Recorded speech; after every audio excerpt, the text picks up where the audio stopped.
पिछले एपिसोड में देखा था गुंडा हमारे मेन कैरेक्टर को मारने आया था और हमारे मेन कैरेक्टर का बाप डायरेक्ट मुंह पे कहता और कैसे हो, वो भी चिल्लाता कैसे हो साले, तूने एक तो हमारी बैंड बजा के रख दी, हमारे परिवार के दो नौकरों को मरवाया, हमारे परिवार के यंग लॉर्ड को मरवाया और पूछ रहा है कि कैसे यहाँ पर हो, और तेरा ये जो बेटा स्पेशली यहाँ पर है उस बेटे की ऐसी की तैसी। तो बाप भी कहता कि अरे यार गुस्सा बहुत ज्यादा करते हो पाईजान, अरे गुस्सा ना करो पाईजान, अरे सब कुछ ठीक है पाईजान, अरे कुछ प्रॉब्लम नहीं हुआ पाईजान। वो भी चिल्लाता व्हाट, नहीं है कुछ प्रॉब्लम, ये देख रहे क्या टोकन। तो टोकन देख के डर जाते, कह रही है तो सिटी लॉर्ड का टोकन है, यानी सालों की जान पहचान एकदम सिटी लॉर्ड के साथ है क्या। वो भी कहता और नहीं तो क्या यार, हमारे परिवार का जो लॉर्ड यानी जो लीडर है ना वो सिटी लॉर्ड यहाँ पे बन चुका है। तो सोच तूने सिटी लॉर्ड के बेटे को मारा है तो कितनी बड़ा सजा मिलेगा। ही हा हुआ है हा हा। और वो जो कमीना चाचा जो पिछले एपिसोड में हमारे मेन कैरेक्टर पे इल्जाम लगाया जा रहा था, वो तो आग में घी डालने लगता है और कहता सही बोले, इसको पकड़ के लेके जाओ, मारो और धजिया उड़ा दो। सारे के सारे एल्डर धोखा दे देते हैं, सब लोग कहते हैं या अपने बेटे को चुपचाप इनके हवाले कर दो। और बाप भी लाइक भाई मेरा बेटा है, मेरा जिगर का थोड़ा है, और ये कह रहे कि मैं इनके हवाले कर दूं, मैं पागल वागल नहीं हुआ, कुछ भी हो जाए इनके हवाले तो नहीं करने वाला। वो एल्डर्स लोग भी कहते हटो यार, तुम नहीं करोगे तो हमने भी चूड़ियां नहीं पहनी है, हम डायरेक्ट उसको पकड़ लेंगे। ओ लौंडे किधर है लौंडे, ओ लौंडे बाहर आ लौंडे। वो चाचा भी कहता अरे यार बोला ना, वो आपके बोलने से थोड़ी ना आएगा, वो डर के मारे कहीं छुपा होगा, जाओ उसको पकड़िए और ढूंढ के लेकर आइए। बाप भी कहता बस हो गया बे तेरे, तू बहुत बकवास कर रहा है। वो भी कहता मैं सही बोल रहा हूँ। बाप भी लाइक करे यार मेरा बेटा मैं कैसे बचाऊं, उसको यहाँ से निकलवाना पड़ेगा। लेकिन बेटा यहाँ से निकलने के बदले वो तो हीरो की तरह मतलब आता है, और उतने में वो सोल्जर्स भी आ जाते हैं और दोनों आपस में बोला जाता चल बेटे तुझे पकड़ने आए। हमारा मैं कट्टा भी कहता मैं नहीं आऊंगा तुम्हारे कहने पर, आने को रहेगा तो मैं खुद आ जाऊंगा। ये लोग कहते हैं झांटों में चूची और बातें ऊंची ऊंची, चल बे चुपचाप। इधर सिस्टम भी कहता ले बेटे अब लगता है तुझे लड़ना ही पड़ेगा। हमारा मेन कट्टा भी कहता यह बात तो सही बोले, वो लड़ना ही पड़ेगा।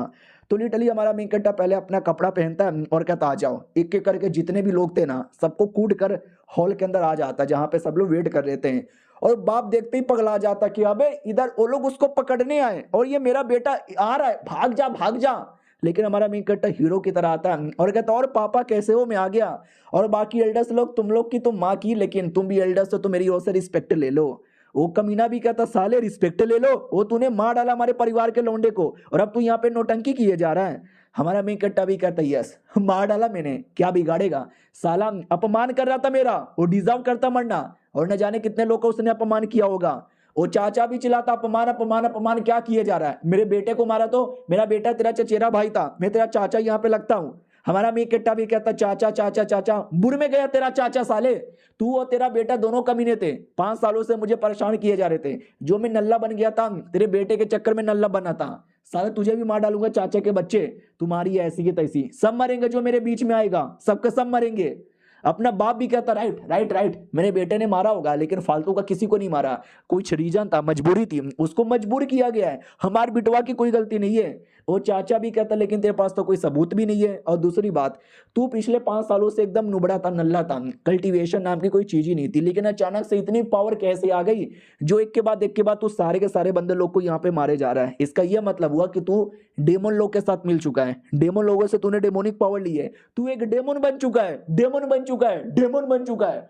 ऑडियंस भी लग हो खा मम्मी है, क्या बक रहे हो। हमारा मेन कट्टा भी कहता अच्छा तुम ये कह रहे हो कि मैं डेमन बन गया हूँ, क्या सबूत है तुम्हारे पास कि मैं डेमन बन गया। चाचा भी कहता सबूत अभी साबित कर देते हैं। अरे सुनो यार, वो आपके पास ऐनक है ना, ऐनक निकालो, स्पेशल ऐनक है जो सच्चाई बता देगा कि डेमन है या नहीं है। वो बाप भी कहता क्या क्या ऐनक क्यों निकलवा लो, नहीं नहीं मेरे बेटे पे कोई ऐनक से टेस्टिंग नहीं करेगा। चाचा भी कहता क्यों, डर लग रहा है क्या कि जो तेरा बेटा एक्सपोज हो जाए।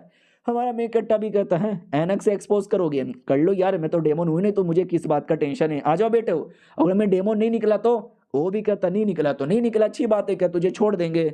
हाँ बे हो ही नहीं सकता, सोचो कल तक लड़का जो इतना नूब है, जो चैन से खड़ा भी नहीं हो सकता, जो डर के मारे पब्लिक में नहीं जाता, और आज सबको मारे जा रहा है, बिना डेमन के पावर से ये पॉसिबल ही नहीं है, ये पक्का डेमन ही बन चुका है। वो कमीना भी कहता ठीक है ये रहा है ना, मैं यूज करने को तैयार हूँ, स्टार्ट करूँ क्या। बाप तुझे दिक्कत है, बाप को टेंशन हो रहा था कि मेरा बेटा सच में डेमन रहा तो मुसीबत होगा। हमारा मेन कट्टा भी इशारे से कहता पापा टेंशन ना लो, कुछ प्रॉब्लम नहीं होने वाला।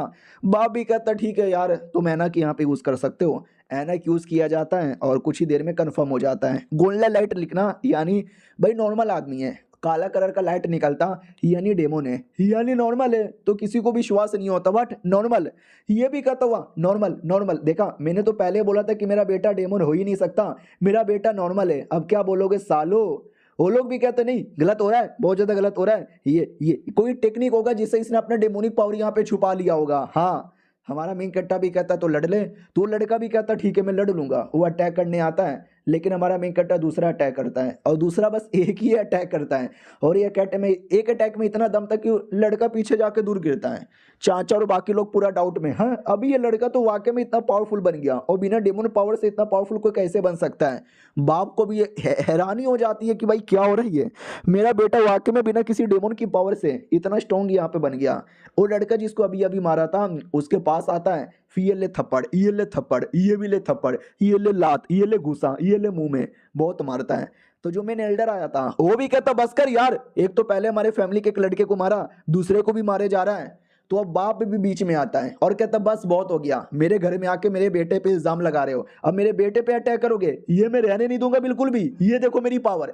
भाई बाप भी गुस्से के मारे लेवल अप कर लेता है। सामने वाला भी देख के चौंक जाता है कि अरे यार बाप बेटे दोनों को क्या हो गया, एकदम हमारे पीछे ही पड़े हैं। फिर हमारा मेन कट्टर जिस लड़के को मार रहा था उसका गला पकड़ता है और घुमा घुमा के दूर घर के बाहर ही उसको फेंक देता है। और वो बाप भी कहता है यस अब तुम सब भी निकलो वरना तुम सब भी मारे जाओगे। वो भी कहता ठीक है जा रहा हूँ, बाद में देख लूंगा तुम सबको, चलो। बेचारे मुंह लटका के आए थे, मुंह लटका के चल भी गए। और चाचा से बोला जाता है कि अरे चाचा देख लिया क्या अपने भतीजे को? वो भी कहता हाँ देख लिया, टैलेंटेड है, गजब है, ठीक है भाई चलो यहाँ से। वो सब भी मुंह उठा के जाने लगते हैं। इधर बाप भी कहता मेरे बेटे 2 मिनट के लिए मैं भी डर गया था कि इतना पावर बिना डेमोन के पॉसिबल ही नहीं है, मतलब तू वाकई में डेमोनिक कल्टीवेटर नहीं है क्या? हमारा मेन कट्टा भी कहता नहीं यार मैं नहीं हूँ। वो भी कहता वाह मेरे बेटे वाह। तभी हमारा मेन कट्टा पूछ लेता मम्मी के बारे में, जरा बताने का कष्ट करोगे कि मेरी मम्मी कैसे मरी थी?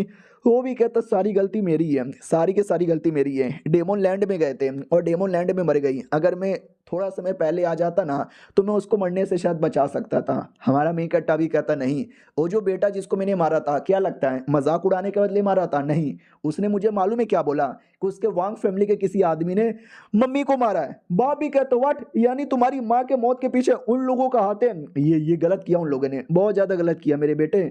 मैं तुझे बताता हूँ एग्जैक्टली उस दिन क्या हुआ था जिससे तुम्हारी माँ मरी थी। अब आते भाई उसी वांग फैमिली में ये कमीना अब उसकी बैंड बज चुकी है, तो वो किसी और को बुलाता है और कहता है कि आपका क्या विचार है उस लड़के के बारे में? तो ये भी कहता है उसका क्या विचार है यार, एकदम पावरफुल बन गया है, लेकिन टेंशन लेने की जरूरत ही नहीं है, अगर वो पावरफुल है तो मैं कई गुना ज़्यादा पावरफुल हूँ। 3 महीना, ज़्यादा नहीं बस 3 महीने का वेट करो, उसको मैं देख लूंगा, प्लस उसके पूरे परिवार को भी देख लूंगा। एल्डर भी कहता वाह बेटे मुझे तेरे पे विश्वास है, तू ही हमारी ज़िंदगी रोशन यहाँ पे करेगा। अब आते भाई कई दिन बाद एक लड़की पे जो हमारी फैमिली की मेंबर थी, वो कई महीनों से सेकुलेशन के अंदर थी, फाइनली सेकुलेशन के अंदर उसका काम पूरा होता है और वो वॉरियर स्टेज के चौथे लेवल पे आ जाती है और कहती चलो यार अब बाहर जाके थोड़ा सा घूम फिर लेती हूँ। और ये चैप्टर यहीं पे खत्म हो जाता है। देखते हैं बाहर आने पे क्या क्या होता है। हम मिलते हैं किसी और वीडियो में, जब तक के लिए बाय बाय।